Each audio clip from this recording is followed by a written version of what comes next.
Mesdames et messieurs, chers téléspectateurs, bienvenue à cet instant de Soir Bleu de campagne.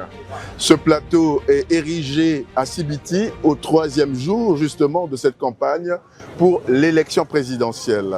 Nous avons 3 invités pour ce tour de table. Avec ces invités, nous allons aborder les problématiques justement liées aux attentes de la jeunesse, mais aussi à la vision de cette jeunesse pour l'avenir. Alors, première question, elle est destinée à Monsieur Golo, porte-parole du patriarche. Nous sommes au 3e jour de cette campagne. Quelles sont vos premières impressions? C'est comme vous le constaterez bien, nous sommes en bleu à l'image du ciel. Nous sommes au 3e jour, comme vous l'avez su le dire, mais notre candidat, le patriarche Denis Sassou Nguesso, au 3e jour, je vous rappelle qu'il a parcouru 5 départements. Il a lancé sa campagne au niveau de Pointe-Noire, le même jour Luango, donc Opilou, ensuite hier Dolisie, aujourd'hui Sibiti et Madingu. Si on a pu faire une campagne, débuter notre campagne en 3 jours, nous avons parcouru déjà 5 départements avec une mobilisation intense. Des centaines de milliers de Congolais ont répondu présents dans tous ces départements qui sont venus chaleureusement recevoir leurs candidats, leur leader, leur guide, celui auquel ils ont toujours apporté leur soutien depuis des années. Et aujourd'hui, ils y croient, ils continuent toujours à y croire. Donc nous sommes sereins pour ce 3e jour d'ouverture de campagne. Et nous pensons que nous allons dans cet élan et que cet élan, nous y arriverons jusqu'à la fin de cette élection. Ce que je peux vous dire, c'est qu'au 3e jour de cette élection, 5 départements parcourus, il nous reste 10 sur les 15. Et moi, je voudrais répondre à tous ceux qui pensent qu'on ne peut pas faire une campagne de 2 semaines avec 15 départements. Je dirais que ce débat est classé. Oui, mais Monsieur Ngolo, mais on a l'impression que le président est seul en lice. Au vu de cette forte mobilisation, est-ce que ce n'est pas gênant quelque part? Alors, vous avez 7 candidats à cette élection. Ce n'est pas à nous, à la majorité présidentielle, de demander au peuple de répondre présent aux appels de l'opposition. C'est à l'opposition de faire notre boulot. Nous, on fait notre boulot. Nous avons publié notre agenda de notre candidat de la majorité. Le planning est connu. Les Congolais se mobilisent dans tous les départements pour répondre, pour recevoir leur leader, leur candidat, qui est aujourd'hui candidat président, à sa réélection. Bon, c'est pas à nous, je veux vous dire, de faire le boulot d'opposition. Nous sommes sereins, nous sommes bien organisés. À 3 jours, nous avons parcouru les 5 départements, comme ce que je vous disais. Ça veut dire que en 2 semaines, c'est possible de faire les 15 et même moins. Donc ce débat n'a pas lieu d'être. Ok, alors Eric Golo, on va pouvoir évoluer. Vous avez, tout comme moi, remarqué qu'il y a une forte mobilisation de la jeunesse. Pour la jeunesse congolaise, c'est un grand rendez-vous, hein, cette élection. Alors, on va pouvoir aborder les différentes attentes de cette jeunesse. Alors, je me tournerai du côté de Ejidel Oko Ngambe. Alors, Ejidel, vous avez vu ces jeunes. Quelles sont leurs principales attentes? Alors, ayant vu ces jeunes, j'ai pu comprendre que ces jeunes en veulent plus, et ce qui est tout à fait normal. Il y a un certain nombre de réalisations qui ont été faites, mais au vu de la démocratie, au vu aussi de l'attente, en tout cas de cette jeunesse, elle veut en tout cas une amélioration davantage au niveau social. Elle veut également une amélioration au niveau de l'éducation. Cela ne veut pas dire qu'il n'y a pas, mais qu'il y en ait encore davantage, puisque ces derniers temps, on a vu les réalisations qu'a pu faire le candidat Denis Sassou Nguesso au niveau des infrastructures, des écoles qu'il a pu construire. Et comme dira quelqu'un, on n'a jamais vu une aussi grande école, un complexe scolaire être créé en espace de 3 mois, en moins de 3 mois même. On a le CG de la Liberté, par exemple, le complexe scolaire. Et donc, on voit que la jeunesse est en même temps dans le même mouvement que le candidat Denis Sassou Nguesso. En aspirant à l'éducation, on voit que le candidat a compris cela et j'ose espérer que Ensemble Accélérons la marche va justement répondre à ces attentes-là de la jeunesse aujourd'hui. Alors, je me tourne du côté de Ben Tuéré Elenga, avocat au barreau de Paris, qui est donc à ma droite. Alors, Ben Tuéré Elenga, qu'est-ce qui fait que cette jeunesse-là puisse se montrer de plus en plus exigeante aujourd'hui? Très bonne question, mais je pense qu'il faut d'abord revenir sur la première question que vous avez posée à mon cher Ngolo, qui représente le patriarche, sur le fait de savoir pourquoi est-ce qu'aujourd'hui on a l'impression que le président Denis Sassou Nguesso est quasiment seul en lice. Alors, je crois que la réponse est toute simple. La réponse est toute simple, c'est que nous avons au Congo une opposition circonstancielle, tout simplement, c'est-à-dire une opposition du moment. Vous voyez? Or, le président Denis Sassou Nguesso, avec ceux qui l'accompagnent, s'inscrit dans une constance, dans une durée. Son action politique est inscrite dans une durée, dans une constance. Donc, ce qui fait qu'aujourd'hui, il y a une mobilisation forte, il y a une espèce d'engouement parce que les gens voient les activités politiques qui sont menées sur le terrain. Le président Sassou a des représentants qui vont sur le terrain, qui vont s'enquérir des besoins des populations, etc. Et donc, ça explique cet engouement. Alors, pourquoi est-ce qu'aujourd'hui, la jeunesse se montre de plus en plus exigeante vis-à-vis du pouvoir? Bon, écoutez, nous sommes un pays où on a presque 70% de la population est jeune. Donc, cela signifie qu'il y a beaucoup d'attentes. Il y a beaucoup d'attentes.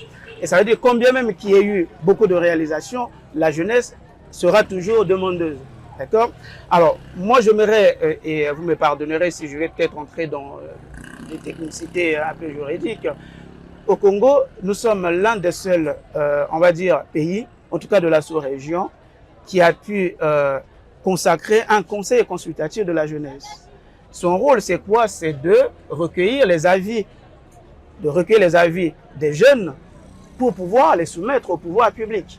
C'est déjà un premier pas très important. Et le président Denis Sassou Nguesso a toujours mis la jeunesse au centre de son action politique. D'ailleurs, il ne vous a pas échappé que 2024 jusqu'à maintenant, c'est toujours été consacré, année de la jeunesse. Et aujourd'hui, mon frère de l'autre côté a cité quand même quelques réalisations au niveau de l'éducation, etc. Oui, c'est très bien, mais c'est peut-être encore pas assez suffisant. C'est pour cela que la demande est encore beaucoup plus grande et beaucoup plus, plus pressante, parce que les jeunes en demandent trop. Et je pense que le président de la République est quand même à l'écoute, et vous avez suivi tous ces discours, il met toujours la jeunesse au cœur de son activité politique. Alors, Éric Golo, le président a une vision et il fait tout pour que cette vision se réalise. Mais on voit quand même qu'il y a quelques pesanteurs. Il y a eu quelques pesanteurs dans le passé. Qu'est-ce que cette jeunesse-là aujourd'hui peut faire pour aider le président à surmonter ces pesanteurs-là?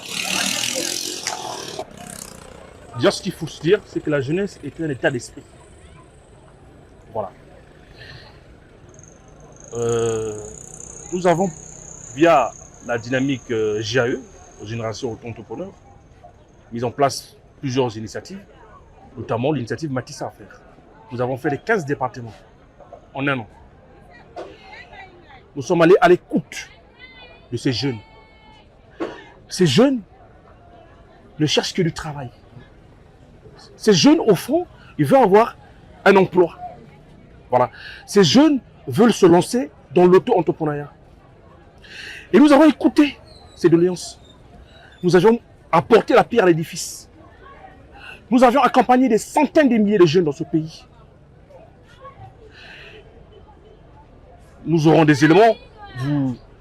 Et nous avons lancé l'appel au rassemblement autour du patriarche Denis Sassou Nguesso en 2025. Et je vais vous dire une chose. Les jeunes qui ont fédéré, qui ont répondu présent à cet appel dans tous les départements, parce que nous avons parcouru tous les départements pour lancer appel. Nous avons lancé appel d'abord à Brazzaville en février 2025. Ensuite, nous sommes rentrés dans chaque département pour lancer appel au rassemblement autour du patriarche. Mais je vais vous dire une chose. Une telle mobilisation autour de la personne de Denis Sassou Nguesso, je vous dis que j'ai été surpris moi-même. Justement, en filigrane, vous posez là, en filigrane se pose la question d'une jeunesse qui remet un peu en cause, qui met en lumière certaines antivaleurs. Alors, qu'est-ce qu'il faut faire aujourd'hui pour lutter contre ces antivaleurs? Pour lutter contre ces antivaleurs, on a évidemment un travail à faire, c'est-à-dire qu'au niveau de la conscience, parce que tout commence d'abord au niveau de la cellule familiale. On le sait très bien que c'est d'abord intrafamilialement que les choses se passent, et après c'est au pouvoir public de prendre leur responsabilité. Mais aujourd'hui, j'ai l'impression, j'ai le sentiment en tout cas, que les choses sont prises en compte. Pourquoi? Parce que lorsque j'ai vu, au vu des phénomènes qu'on a eus, nous connaissons très bien les phénomènes des bébés noirs dans notre pays, il n'y a pas eu seulement une réponse sécuritaire, il y a eu par exemple le centre de Hauteville qui a ouvert pour montrer que voilà, il y a d'autres issues qui sont possibles.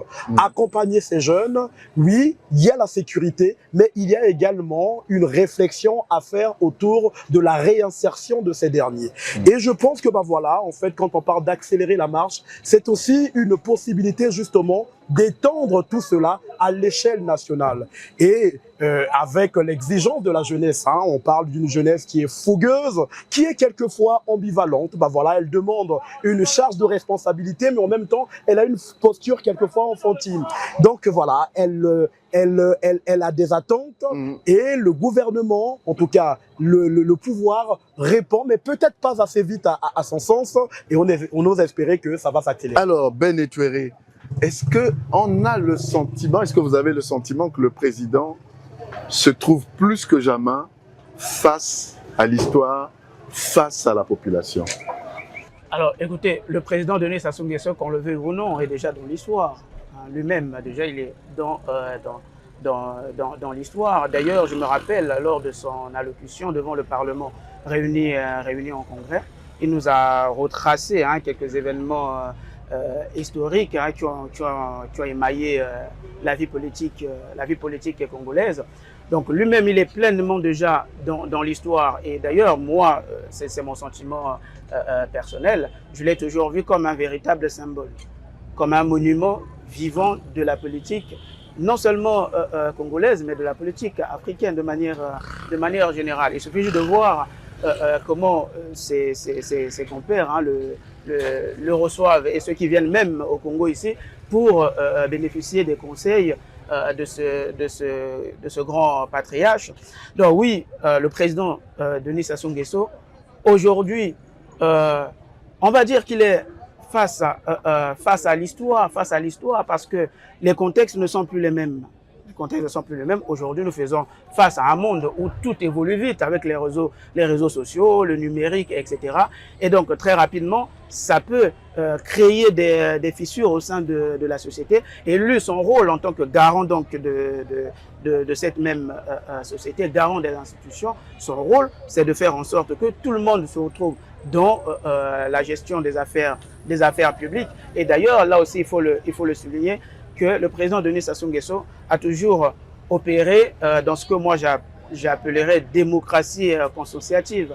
L'idée qu'on a un gâteau national qui est le pouvoir, il faut que tout le monde se retrouve autour de ce gâteau pour bénéficier de sa part. Je crois qu'on va y revenir sur les questions de la gouvernance de manière générale. Justement, le président a fait un certain nombre de promesses et il a dit ce sont des déclarations d'engagement, pour reprendre son expression, l'expression qu'il a employée donc à Delizy, plutôt à Pointe-Noire.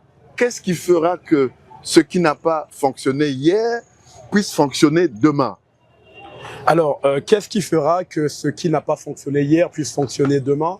Alors, d'abord, vous avez souligné un point très important. Le président de la République aujourd'hui est seul devant le peuple congolais aujourd'hui, parce que c'est lui qui répond justement de ce travail-là. Et j'ai constaté une solitude de pouvoir, parce qu'au moment de rendre des comptes, il n'y a pas de ministre à ce moment-là. Seul le président rend des comptes. Alors, qu'est-ce qui n'a pas marché hier, qui pourrait marcher éventuellement demain? Eh ben, je pense que parmi ces choses-là, serait justement le fait de changer. Moi, j'aspire au renouvellement. Il y a la jeunesse, on parle justement, on a parlé justement de la problématique de la jeunesse. On veut voir justement une équipe gouvernementale jeune et compétente. Nous avons besoin de la jeunesse, de l'énergie de la jeunesse.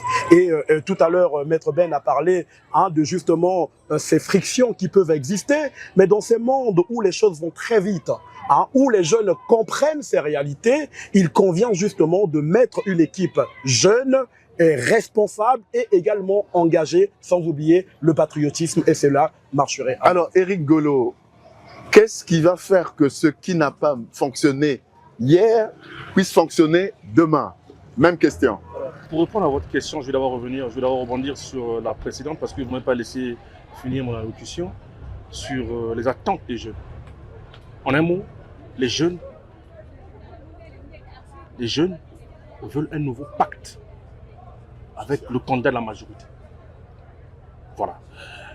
Et je vais vous dire une chose, l'appel autour du patriarche, il n'y a pas eu que des militants des partis politiques. C'est tous les Congolais qui ont répondu présent, qui n'y étaient pas membres des partis politiques. Donc la jeunesse ne se limite pas à un parti politique. Voilà le nouveau pacte que cette jeunesse veut avec le président de la République. Parce qu'on a comme tendance à se dire que la jeunesse n'est que la jeunesse partisane d'un parti. Or que la jeunesse n'est pas que la jeunesse d'un parti. La jeunesse est représentée dans toutes les couches de la société. Et les jeunes veulent un nouveau pacte avec le président. Et ils veulent être représentés aussi différents qu'ils soient tous dans ce nouveau pacte. Voilà ce que je pouvais dire. Et je reviens donc sur votre question. Hier, nous n'avions pas certains moyens, les moyens financiers. Nous étions en difficulté. Voyez-vous, je vous rappelle qu'en 2014, suite aux chutes des coûts du baril de pétrole, nous traversons donc une crise économique. Nous avons traversé pendant plusieurs années. D'ailleurs, je félicite le Premier ministre Antoine Colin Makosso qui a fait plusieurs revues positifs avec le FMI. Et la dernière qui s'est clôturée récemment. Et je félicite cela. Il a pu poser des bases. Demain, comme vous allez le constater sous le projet de société du candidat Denis Sassou Nguesso, il a mis l'accent sur des réformes structurelles. Parce qu'il nous faut des réformes dans ce pays. Je vous dis une chose, on prend l'exemple. Vous avez comme ça le Congo qui est classé en termes sur le classement des 25 ports les plus grands d'Afrique. Le Congo est en 19e position. On va prendre par exemple le port de Libreville est en 15e position. Mais si vous comparez les recettes douanières, vous constaterez un déséquilibre à plus de 3 fois. C'est-à-dire qu'on clôture l'année 2025 avec des recettes douanières au Congo de 112 milliards. Et à côté de nos voisins, à 409 milliards. Qu'est-ce qui fait cela? Qu'est-ce qui fait que nous n'arrivons pas à mobiliser assez de recettes douanières? Qu'est-ce qui fait que nous n'arrivons pas à mobiliser assez de recettes au niveau des impôts? Il y a des réformes structurelles qui ont été prévues. Vous découvrirez dans le projet de société du candidat Denis Sassou Nguesso, notamment la numérisation au niveau de la collecte des taxes et des impôts. Ça a été prévu. Donc nous allons augmenter nos recettes publiques, ce qui fera que nous aurons donc la possibilité de financer les investissements. Et d'ailleurs, l'objectif pour le gouvernement 2026-2031, si jamais le candidat Denis Sassou Nguesso est réélu au soir du 15 mars, serait chaque année d'aller sur un budget au niveau des recettes de 5 000 milliards. Ok, alors nous sommes un peu pressés par le temps. Alors,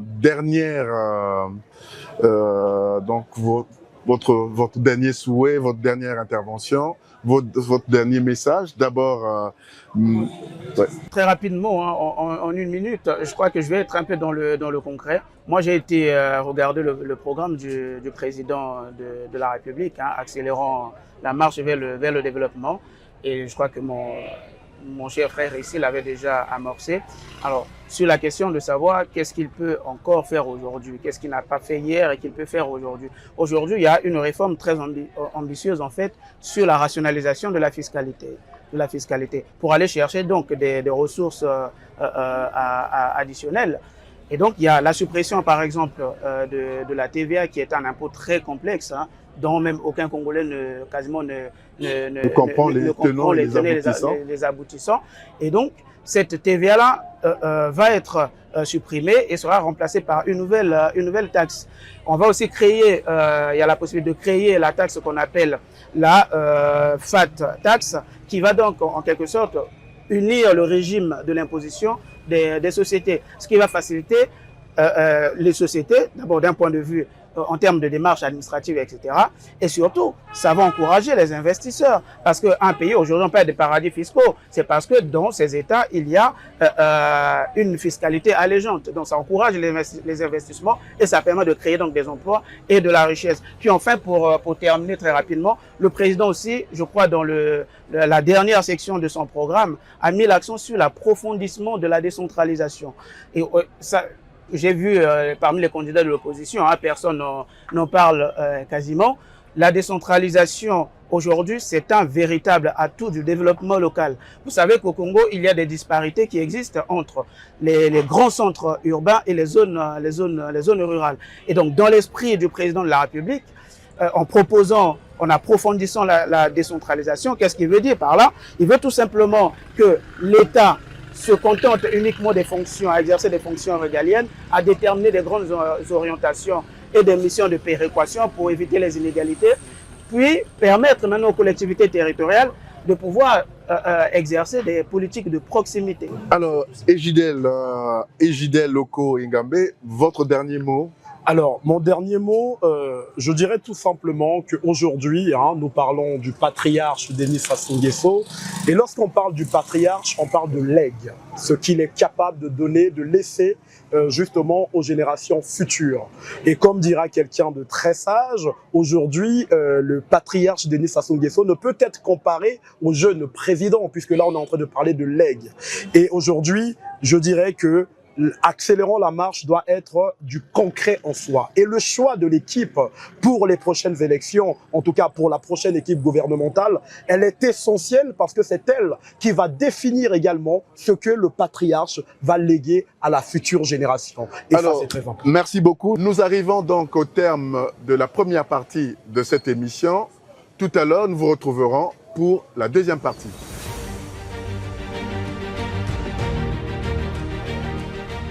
Seconde et dernière partie de notre émission Soir bleu de campagne. Les rôles sont quelque peu inversés. L'émission a démarré avec notre confrère François Bikindou et elle se conclut avec moi, Joachim Banza, dans le rôle de présentateur, alors que nos deux autres collègues, Dalini Mvemba et Emery Obargui. Alors, je vais donc commencer par Dalini. Vous avez été dans les couloirs du meeting du candidat de la majorité à Sibiti. Alors, quelles personnalités vous avez pu rencontrer pour pouvoir recueillir leurs impressions? Tout d'abord, avant de commencer le meeting, avant que le président candidat commence son meeting, nous sommes dirigés vers donc le député de Komono, qui donc a expliqué lui justement pourquoi encore il y croyait. Je lui ai posé la question d'ailleurs avec mon cher confrère de pourquoi on devrait toujours croire donc à un autre mandat du candidat Denis Sassou Nguesso, étant donné que il a fait beaucoup de promesses qui n'ont pas été abouties. Lui, il a souligné d'ailleurs qu'il faudrait quand même y croire, même au niveau du social, parce que il y avait encore des choses à faire. Ils ont d'ailleurs fait créer des hôpitaux ici même à Sibiti et qu'il fallait encore beaucoup continuer plus loin. Donc on sent tout de même l'espoir même des députés ici actuels qui souhaitent justement voir leur candidat accélérer les choses. C'est l'accent qu'il a mis, qui souhaitait que ça s'accélère. Donc c'est pour ça qu'il souhaite encore qu'il soit donc au pouvoir avec d'autres projets, notamment des routes, des infrastructures. Je lui ai posé cette question, c'est son ressenti. Après, il a essentiellement développé pour ce qui concerne notamment beaucoup plus le social. Et sur cela, je pense que je pourrais vous faire ensuite la place pour développer un peu plus. Oui. Donc on va dire que malgré les mandats qu'il a déjà exercés, beaucoup de cadres congolais, de dirigeants croient au président Denis Sassou Nguesso parce que c'est tout à fait légitime d'attendre encore de lui. Est-ce que c'est ce que vous avez remarqué, mon cher Emery? Oui, ouais, ça c'est vrai. Vous savez que c'est pas dans un contexte comme celui-là. Oui, de campagne électorale, évidemment. D'aborder les personnes ressources et surtout que vous avez un candidat qui est le président sortant. Donc autour de lui, il y a des dignitaires, il y a forcément des hautes personnalités et qui sont dans le siège du candidat. Donc il n'est pas évident de les approcher. Donc on a pu avoir le député de Komono qui est Arsène Niamba. On a pu interviewer Rodrigue Bananda qui est le président d'un parti politique, oui, dans son rôle le conseiller du président de la République, conseiller politique d'ailleurs. Donc les deux se sont livrés à notre micro pour donner leurs impressions concernant notre préoccupation. La préoccupation a été évoquée par ma collègue Danili.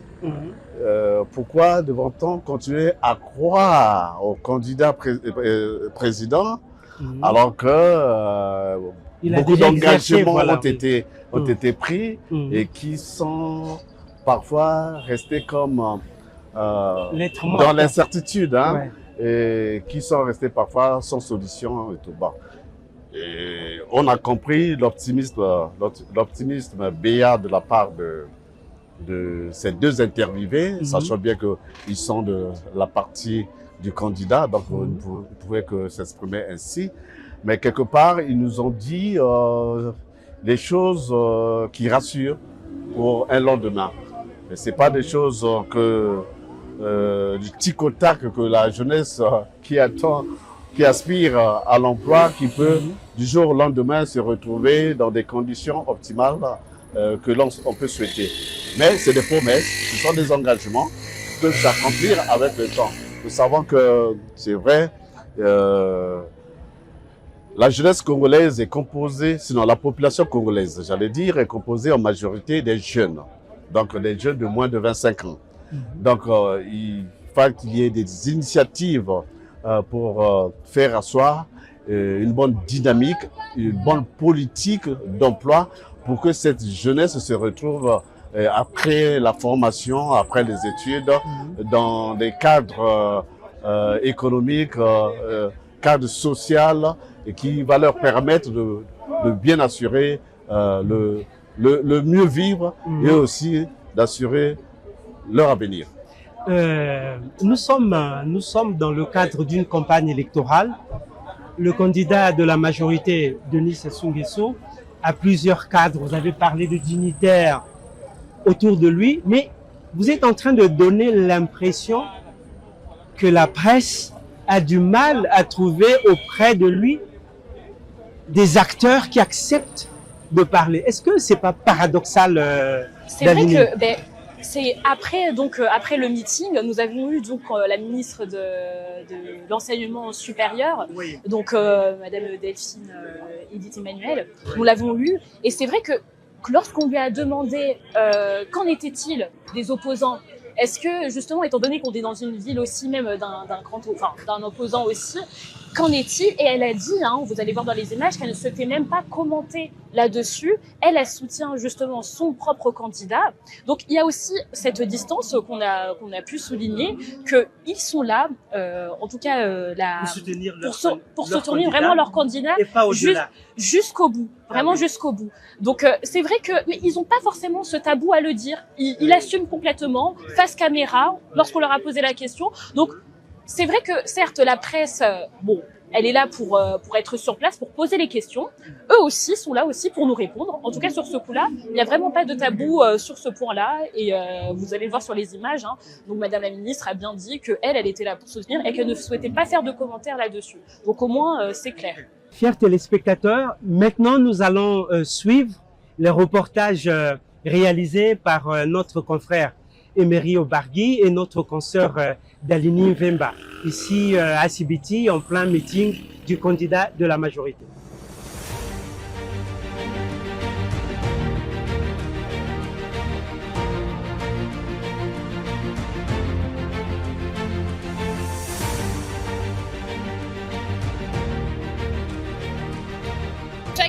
avec le conseiller donc du président. Monsieur le conseiller, que doit-on retenir donc du message du candidat président Denis Sassou Nguesso ici même à Sibiti? Merci. Ce qu'on peut retenir, je crois, c'est que le président a pris l'engagement de faire en sorte que ce département redevienne la tête de pont de l'économie agricole dans ce pays à travers la culture du cacao.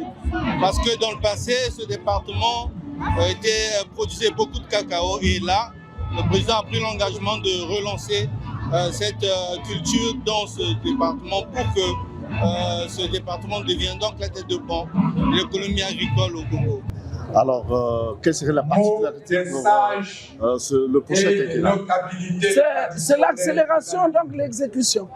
Parce qu'il y a eu des phases, nous avons dépassé les phases d'études, c'est des grands projets. Par exemple, un barrage, ça ne se fait pas en 2 jours. Les études sont bouclées, certains financements sont bouclés, et on passera donc à la phase de l'exécution.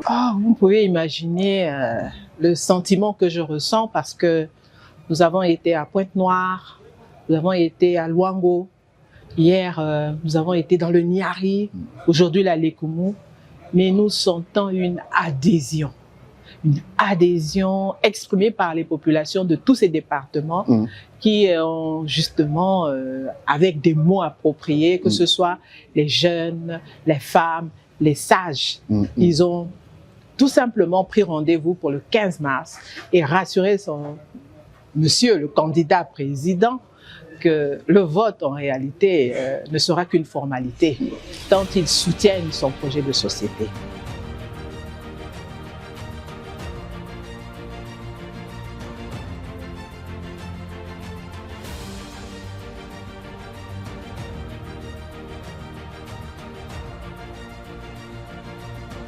Alors, revenons sur ce plateau pour aller vers la fin de notre émission. Alors, mon cher Emery, j'aimerais poser une question. Nous sommes à Sibiti, qui peut être où il y a aussi un candidat qui est en train de battre campagne, Monsieur Joseph Kinyumbi Kiambungu. Est-ce que dans ce qu'on remarque, on peut dire que Sibiti, c'est vraiment le fief du candidat Kinyumbi Kiambungu? Ou bien vous avez remarqué que le candidat de la majorité, il y a aussi une base importante? Oui, merci. C'est vrai, Joseph Kinyumbi Kiambungu, il est déjà, faut le dire, natif de la Lekumu, donc oui, voilà. Ici à Sibiti. Voilà. Donc il est chez lui à Sibiti. Voilà, Sibiti constitue sa base. Vous regardez plus loin, c'est sa résidence. Donc, il est présentement ici à Sibiti, d'autant puisqu'il est arrivé hier. Hier, il a tenu un grand meeting qui a rassemblé un monde fou. Je dis un monde fou, pour ne pas comparer avec le monde d'aujourd'hui. Et qui nous dit, hier, il a fait le plan. Il a été reçu du reste en tipoy. Alors, ça dit quelque chose. Vous savez, dans notre tradition, lorsque un chef rentre dans un village, reçu en tipoy, c'est symbolique. Voilà, c'est symbolique. On lui reconnaît les attributs de chef. Voilà, donc Joseph Kinyumbi Kiambungu, il est chez lui ici. Hier, il a tenu un meeting rassembleur. Et vous connaissez le message de Kinyumbi Kiambungu.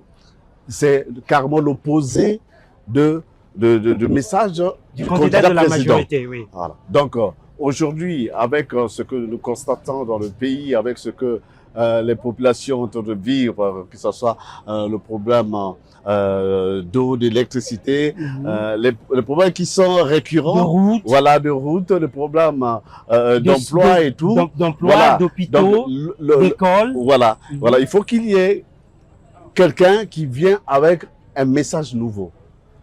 Un message nouveau, c'est-à-dire quelqu'un qui vient pour l'alternance. Parce qu'il y a des populations, les populations congolaises, qui, avoir déjà vécu l'expérience du président candidat, le président sortant, depuis plusieurs années d'ailleurs, donc ils n'ont plus rien à attendre de lui. Et voilà pourquoi il faut qu'il y ait un son nouveau. Et le son nouveau, il faudra que ça soit apporté par quelqu'un qui vient pour rassurer. Et Kinyumbi Kiambungu, hier, il est arrivé avec un message qui rassure. Mais est-ce que c'est suffisant? Voilà. Est-ce que c'est suffisant, ma chère Dalini? Qu'est-ce que vous avez maintenant, vous, remarqué du côté du candidat de la majorité? Est-ce qu'on peut dire que il a mobilisé à Sibiti? Est-ce que la population de Sibiti a vraiment adhéré à son message? Je rejoins tout de même les propos de mon collègue. Hein. C'est vrai que ça peut faire quand même un adversaire de taille. Ouais. Après, lors du meeting, hein, on a vu qu'il y avait donc le porte-parole de... Enfin, il y avait un ambassadeur de la jeunesse qui a été représenté, qui a fait un discours aussi avant l'arrivée du président. Et on a entendu les jeunes aussi acquiescer au message de cet ambassadeur-là qui parlait donc que l'ambassadeur du candidat de la majorité, hein, qui a parlé. L'ambassadeur de la jeunesse, le représentant de la jeunesse. Hein. Oui, mais au meeting du candidat de la majorité. Exactement. Exactement, pour bien préciser. Donc, on a senti tout de même que la jeunesse était présente et représentée par ce jeune-là qui parlait, et aussi, j'aimerais beaucoup le souligner, hein, les femmes aussi étaient présentes. Il faut savoir qu'il y avait j'ai oublié, excusez-moi, son nom, hein, mais Joseph Kinyumbi Kambungu. Sans doute, en tout cas, une femme qui a parlé au nom de toutes les femmes de Sibiti, Madame Ossier, qui a dit que justement le président candidat a tout de même fait des choses au niveau des femmes, des filles aussi.